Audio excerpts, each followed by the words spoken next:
Hello, curious people. There is nothing that could be higher than the truth. Although there are some constructive and other deconstructive interpretations of what has been written about the meanings of riddles, since these are encoded about Yahushua's crucifixion. Nonetheless, are all of them correct? Honestly, could these be interpretations of men only, and are these spirituals? These could be, depending on their point of view, totally depriving for causing fear and terror in those who are poor in spirit. However, if we could accomplish to open our spiritual eyes, we would be seeing that we are from top to bottom benevolent about what we have been taught, and what we should be discovering is spiritual, which is ignored by the lack of teaching. The spiritual is the scariest and most extreme example of what true love and sacrifice are. Value is very important of that sacrifice because it is priceless, it has no money profits adjustment since there is no price tag for it and no fee for this. It is completely free for us, even though it was not a simple task. Yahushua HaMashiach is the consummation of all that HaKadosh Baruch Hu, YHWH, has promised to us. From that time on of his promise, it is up to us whether we accept the truth, whether we want to continue researching this, and whether we want to be saved or not. The choice is yours as an individual. For anyone who reads, who wants to grasp the truth, wanting to be free from myths and fears, however, for that purpose, which has everything to do with what we believe in and what we want to believe. Gospel is not supposed to be forced on anyone. It has and must be accepted out by free will. Then it would be of no use to attend so much to a church when we do not research for obtaining knowledge, and it would not be possible to comprehend the Holy Scriptures. Afterward, it's the filiation of faith. If we don't believe or know what faith is, it's useless to us. If we believe blindly and act with blind faith, it is of no use to us, because then we do not know in whom we have believed. That should help us understand why Yahushua did what he did. Why, being the most powerful being in the universe, he stood calm and meek like a sacrificial lamb? If only we could honestly leave behind those erroneous religiosities that were taught since our childhood. These teachings are what sometimes fill us with anger against any group, because they taught us to be good Christians, whereas we could not do anything, because everything was a sin, and these people secretly did everything. These attitudes of our tutors and parents were all based on misguided teaching and criticisms which they have taught us. Since these people used the Bible to teach them the wrong things, for them to pass these to us.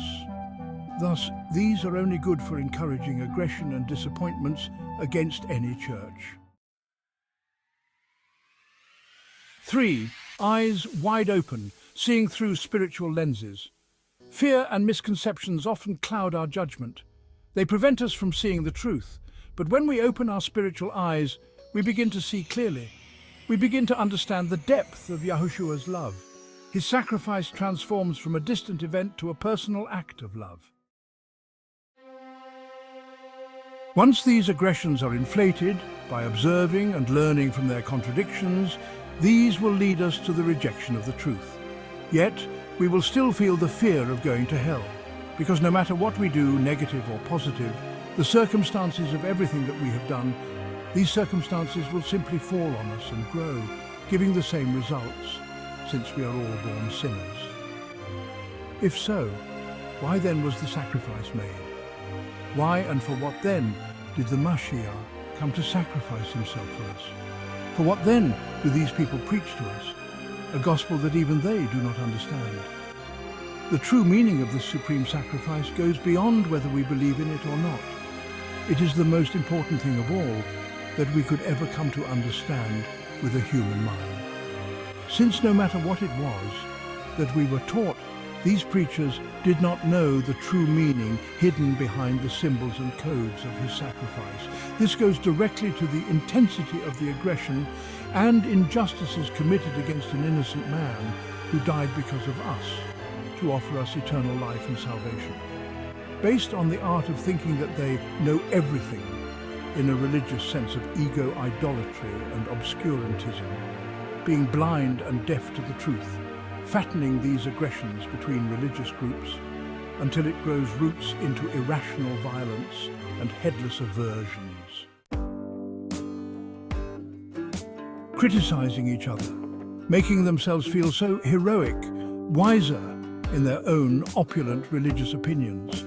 Yet in this way, suppressing the opinion of others, even those of us who have studied, they do mock, reaching verbal violence. They defend their religion invented by men who are the mothers of all kinds of chaos. Didn't Yahushua come to save the poor and to offer those who feel miserable rest in him and shalom? Yahushua came to give to each believer life and spiritual health. Did they forget that Yahushua came to bring fire from heaven, not so that no one would kill himself fighting with their neighbor, but to bring us life and salvation? Criticism and aggression are established by choleric and indignant ego, sullenly founded on the dissimilarities of so many men-invented religions, not by the creator of everything who has no deviation in his words. Everyone needs to individually equip themselves with the tools of faith and be armed with weaponry for spiritual warfare. Otherwise, they'll see us as an insane and crazed religious group. Some people who, because they don't want to understand, will say that we have dementia. Didn't they call Rabbi Paul crazy? We are free to believe or not to believe, to understand or not to understand. But when by our decision we decided to open our eyes, many wonders of light we will be looking at. Crucifixion was one of the cruelest ways the Romans had 2,000 years ago to execute their victims or any individual who was against them.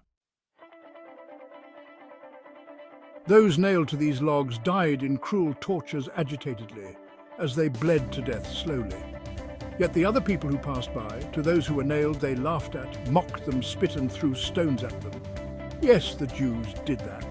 While from their naked bodies, drop by drop, the blood slowly came out, the summer heat or the winter cold played an important role in the torture until they died. Yes, our Adon was crucified naked too. Some of them did not die quickly enough, so the Roman soldiers gave them vinegar mixed with wine, and myrrh, those who did not die of thirst and agony. Then the soldiers got their legs broken by brutally beating them with a thick stick and hammers. Crucifixion was the most common capital death penalty used for millennials of years. Originally used by the Babylonians, then the Egyptians, and later got perfected by the Romans. Used to execute in the most painful way possible any criminals or those who were against their politics and their pagan beliefs. Without any mercy, they took people to be nailed to a tree. That is, they tied their arms and legs to nail their hands and feet. While this was a joke for the soldiers, to hear them cry out for mercy. Every man except this young Jew who didn't open his mouth. Remember, he died for you because you are important to Yahweh. Thanks for watching. Remember to hit the bell and the like. Shalom.